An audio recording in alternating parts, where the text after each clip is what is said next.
Salut à toi. Alors en effet dans cette vidéo je vais te dire combien gagne un doctorant qui bénéficie d'un financement et plus particulièrement d'un contrat doctoral. Je te le dirai puisque de toute façon ça n'a rien de secret, une recherche en 3 minutes sur Google même pas te permet de connaître la réponse. Mais avant ça on va devoir faire un petit retour en arrière puisque je vais t'expliquer comment est-ce qu'on s'inscrit en doctorat puisque tout le monde ne peut pas s'inscrire en doctorat. Alors déjà même si c'est pas obligatoire, il est conseillé de faire un master 2 recherche puisque tu sais il existe des masters de recherche et des masters 2 pro. Ok, donc Master 2 Pro, plus orienté insertion professionnelle directement après le Master 2, et le Master 2 Recherche, plus orienté doctorat, puis enseignement par la suite. Donc c'est mieux vu de faire un Master de Recherche, pourquoi? Parce que les travaux que tu vas effectuer au sein de ton Master de Recherche, ce sera plus des travaux de recherche, comme son nom l'indique, que dans le cadre d'un Master 2 professionnel, et on va considérer que tu es mieux préparé pour faire une thèse qui est un véritable travail de recherche. Alors, pour t'inscrire en thèse, déjà c'est vivement conseillé que tu obtiennes des bonnes notes en Master 2. Si tu valides ton Master 2 avec 10 de moyenne et que tu as 8 à ton mémoire, le mémoire est en fait une sorte d'aperçu de tes capacités rédactionnelles et de tes capacités de chercheur en droit. Donc si tu obtiens 8 à ce mémoire, ça va être difficile de trouver un directeur de thèse qui va te suivre. Puisqu'en effet, il faut que tu trouves un directeur de thèse. Alors tout d'abord, en principe, c'est toi qui définis ton sujet de thèse. Et à mon sens, c'est pas plus mal, parce que sinon tu risques de te retrouver pendant minimum 3 ans à écrire sur un sujet qui autant ne va pas te plaire. Donc tu définis, tu essaies de trouver un sujet de thèse. Alors le sujet de thèse, comment le trouver? Tu dois te débrouiller, tu dois faire des recherches, et en fait tu dois essayer de trouver une problématique juridique qui est nouvelle et qui est pertinente. Donc c'est ce que je disais un peu dans ma précédente vidéo sur la thèse. Une fois que tu as trouvé ton sujet, un ou plusieurs sujets en fait, tu vas les proposer à un ou plusieurs directeurs de thèse qui peuvent être dans ta fac ou dans une autre fac. Dès que tu en as trouvé un, c'est-à-dire quelqu'un qui est chaud, qui est ok pour t'encadrer, pour te suivre, ce directeur de thèse, tu vas pouvoir officiellement t'inscrire d'un point de vue administratif en thèse. Mais il se peut que ton sujet soit un peu complexe et que tu aies besoin de 2 directeurs de thèse. Moi c'est mon cas, ma thèse porte sur l'intelligence artificielle. Et si vous voulez, c'est les questions de responsabilité civile et d'indemnisation. Du coup, mon directeur principal, c'est également le directeur que j'avais en Master 2. Et lui est plus compétent dans tout ce qui est droit civil et droit des assurances en l'occurrence. Et j'ai aussi un co-directeur, qui est une enseignante à Toulouse, et qui est, elle, plus spécialisée dans le droit des nouvelles technologies. Voilà. Donc peut-être, en fonction de ton sujet, tu auras besoin d'un directeur principal et d'un co-directeur. Également, en fonction du sujet, tu peux t'inscrire dans le cadre d'une tutelle, d'une co-tutelle. Là, ça prend plus une dimension internationale en fait, ou européenne, mais pas seulement nationale. C'est si ton sujet, par exemple, porte sur, je sais pas moi, tel point de droit en droit justement franco-québécois, franco-suisse, franco-marocain, franco ce que tu veux. Donc là, tu auras besoin, le truc classique, c'est que tu auras besoin d'un directeur de thèse en France, lui sera plus donc droit français, logique, et un directeur de thèse au Maroc, par exemple, si ton sujet c'est sur le droit franco-marocain. Donc une fois que tu as trouvé ton sujet, ton ou tes directeurs, tu peux t'inscrire d'un point de vue administratif. Mais c'est également en parallèle que tu vas faire les démarches pour le financement dans le cadre d'un contrat doctoral. Un contrat doctoral, c'est un CDD en fait, qui dure 3 ans, et pendant lequel tu es payé tous les mois. Juste pour faire ta thèse, pas pour être chargé de t'aider. Ça c'est un petit bonus en plus, mais j'en parlerai dans une autre vidéo. Il n'existe pas que le contrat doctoral, officiellement, même si le contrat doctoral c'est la principale source de financement. Il existe notamment la convention CIFRE. Alors je vais t'en parler et je vais te parler justement de mon cas, de mes expériences et de mes déconvenues. La convention CIFRE en fait, dans ce cadre-là, tu vas travailler pour le compte d'un employeur. Donc là on est plus dans le privé. Le contrat doctoral, c'est plus le public, tu restes dans le public, tu es payé pour faire ta thèse par l'État via l'intermédiaire de la fac, je crois, quelque chose comme ça. Et dans le cadre de la convention CIFRE, tu es payé par un employeur, une personne privée, les 3/4 du temps. Et si tu veux, dans le cadre de cette convention CIFRE, tu es minimum payé 1500 € par mois, c'est un minimum, c'est obligé. Mais en contrepartie, l'employeur bénéficie de différents avantages, dont une subvention, qui je me souviens bien, et d'un montant de 12 000 €, quelque chose comme ça par an, et d'un crédit d'impôt recherche. Et ça lui permet donc, c'est un crédit d'impôt d'un montant de 10 000 € par an, voilà, c'est ça. Donc ce qui fait qu'au bout du compte, même en payant 1 500 € par mois le doctorant, eh bien, ce doctorant ne lui coûte pas si cher que ça grâce à la subvention et grâce au crédit d'impôt recherche. Alors on se dit, ouais, super. Moi, j'avais appelé l'ANRT, si je me souviens bien, c'est l'organisme qui gère les conventions CIFRE et qui s'y connaît là-dedans pour obtenir toutes les informations nécessaires. Bon, bah, sur le papier, ça a l'air nickel. Alors du coup, je fais mes démarches pour trouver un employeur. Alors je postule via des annonces sur Village Justice, sur Carrière Judiciaire, etc. Je passe 2 entretiens la même semaine d'ailleurs, ou d'une semaine à l'autre, quelque chose comme ça. Alors c'est pas à côté de chez moi, parce que moi je suis dans le sud. À ce moment-là, j'étais sur Avignon, et je passe un entretien à Arques, un petit village du Nord-Pas-de-Calais. Alors bon, ça m'enchantait pas de ouf à l'idée d'aller là-bas, mais le boulot avait l'air en soi plutôt intéressant. C'était de la gestion des risques sur un gros site industriel. C'est Arc International, vous pouvez aller voir si vous voulez. Et alors j'aurais pas travaillé à temps plein, puisque en fait dans le cadre de ces conventions, on ne travaille pas à temps plein, justement pour avoir quand même du temps pour écrire sa thèse, parce que le but c'est quand même de finir sa thèse. Donc on s'était mis d'accord sur, parce que bon, je vous la fais court, mais bon, j'ai passé des entretiens, etc., mais ils étaient ok pour me prendre. Et on était parti sur, je ne travaille jamais le vendredi, et je travaille, si je me souviens bien, un seul lundi par mois. Plus les mardis, mercredis, jeudis où j'aurais dû travailler.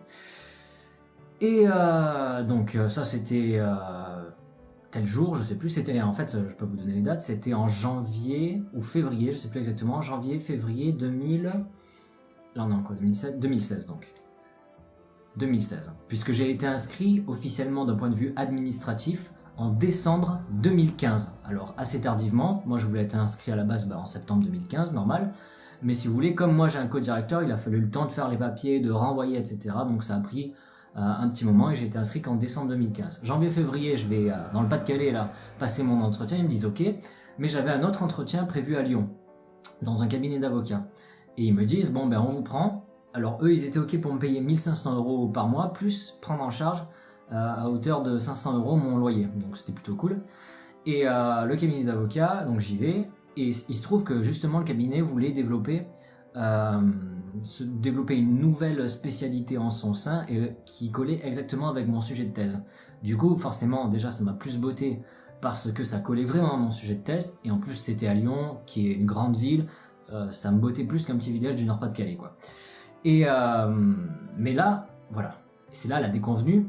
Donc là, on était parti sur 1 500 € et pas de prise en charge du loyer, puisque aussi c'est un employeur de plus petite envergure, on va dire.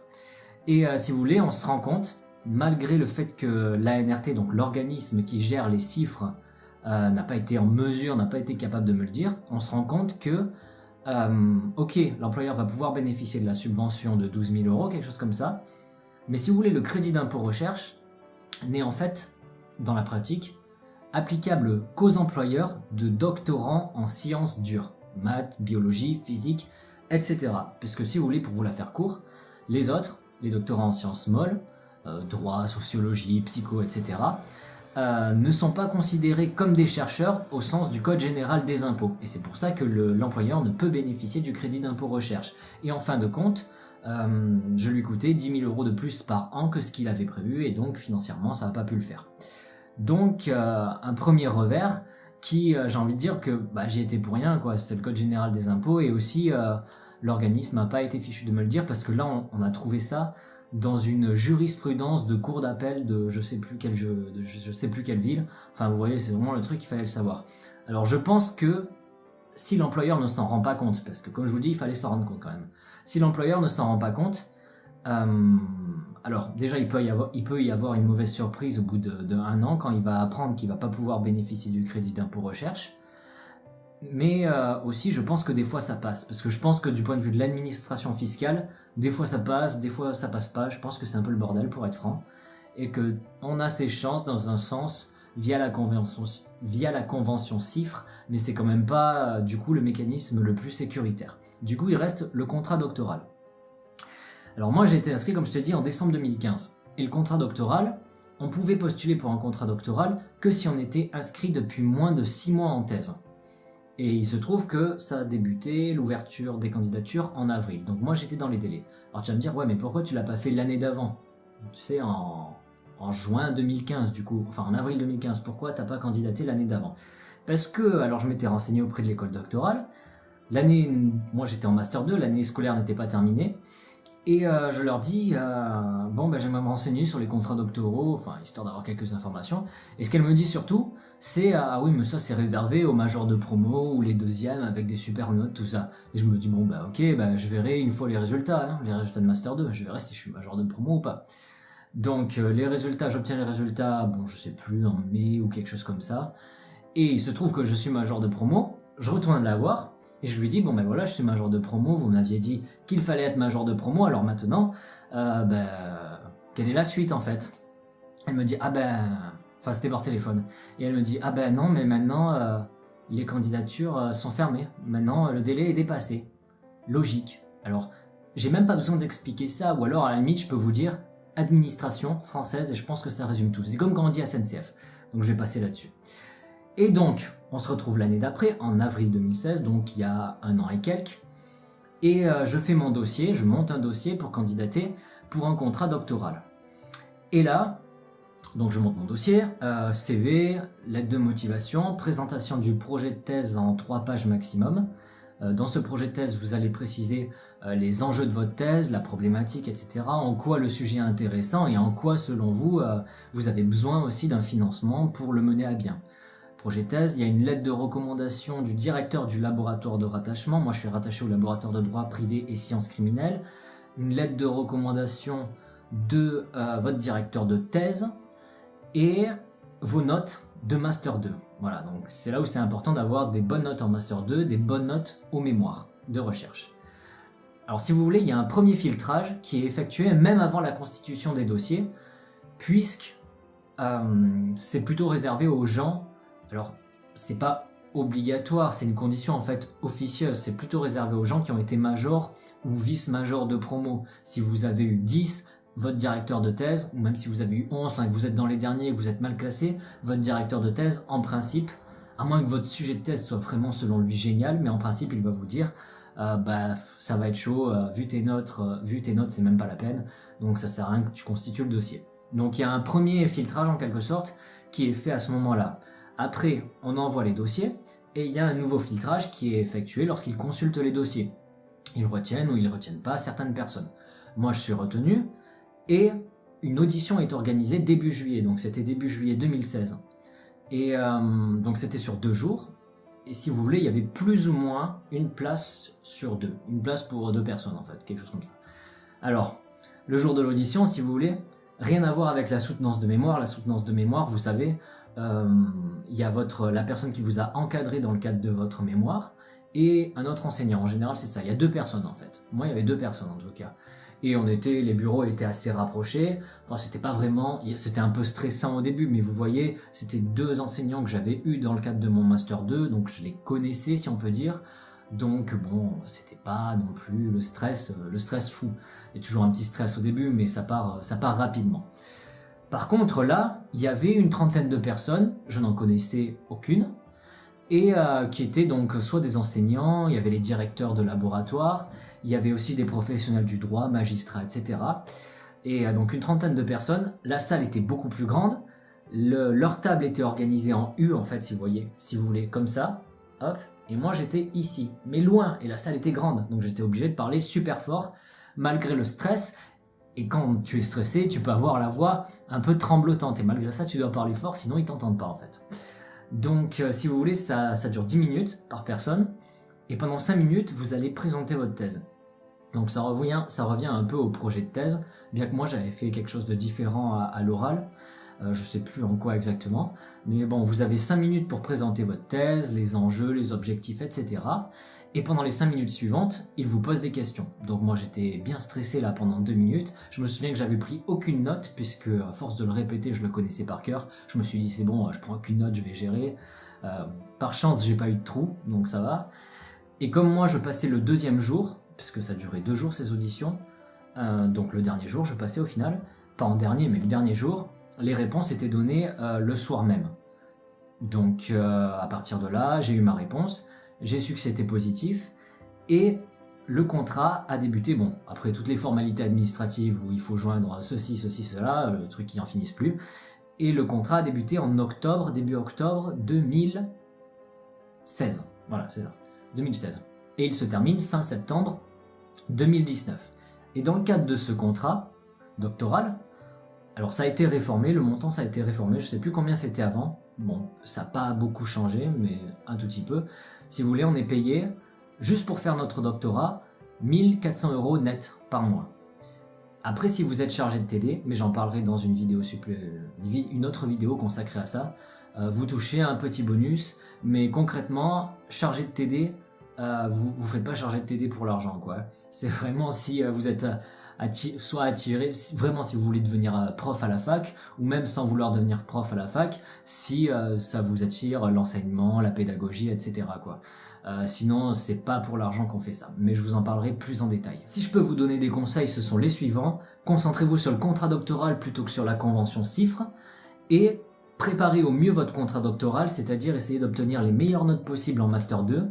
Faites plutôt un Master 2 recherche si vous êtes certain que vous voulez faire une thèse et que vous voulez candidater à un contrat doctoral. Un point positif pour vous, si vous n'avez jamais été une furie du droit en licence, comme moi d'ailleurs, c'est qu'en principe, il ne regarde pas vos notes de licence et même de Master 1, et il se limite au Master 2. Chez moi, c'est comme ça. Et je pense que c'est comme ça dans pas mal d'endroits, donc c'est plutôt cool. Donc vraiment, faites le forcing sur le Master 2 et essayez de réfléchir, je pense, dès le début du Master 2, à un sujet de thèse qui peut présenter un véritable intérêt du point de vue juridique. Moi, mon sujet de thèse, c'est un sujet en fait sur lequel je voulais travailler au cours de mon mémoire de Master 2. Donc vous voyez, je l'avais déjà réfléchi, plus ou moins 1 an à l'avance, je savais déjà vers quoi je voulais me tourner.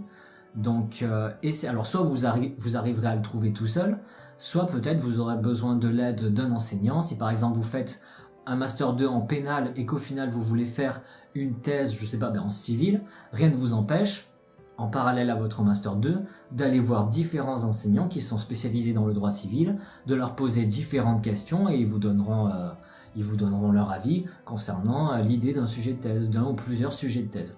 Donc n'hésitez pas à ce sujet-là. Maintenant, si vous avez des questions, des commentaires, mettez-les dans les espaces prévus à cet effet. Vous pouvez également m'ajouter sur Snap. Et une vidéo suivante consacrée à la thèse fera suite donc, et elle concernera en fait mon parcours entre mon inscription, donc je parlerai plus du financement, etc., puisque ça en fait partie, mais je parlerai plus de ça, entre mon inscription et maintenant. Je dis que ce sera peut-être pas la dernière, puisque tout simplement je n'ai pas terminé ma thèse, il me reste un peu plus de 2 ans de contrat. En attendant, je vous souhaite une bonne journée et à la prochaine.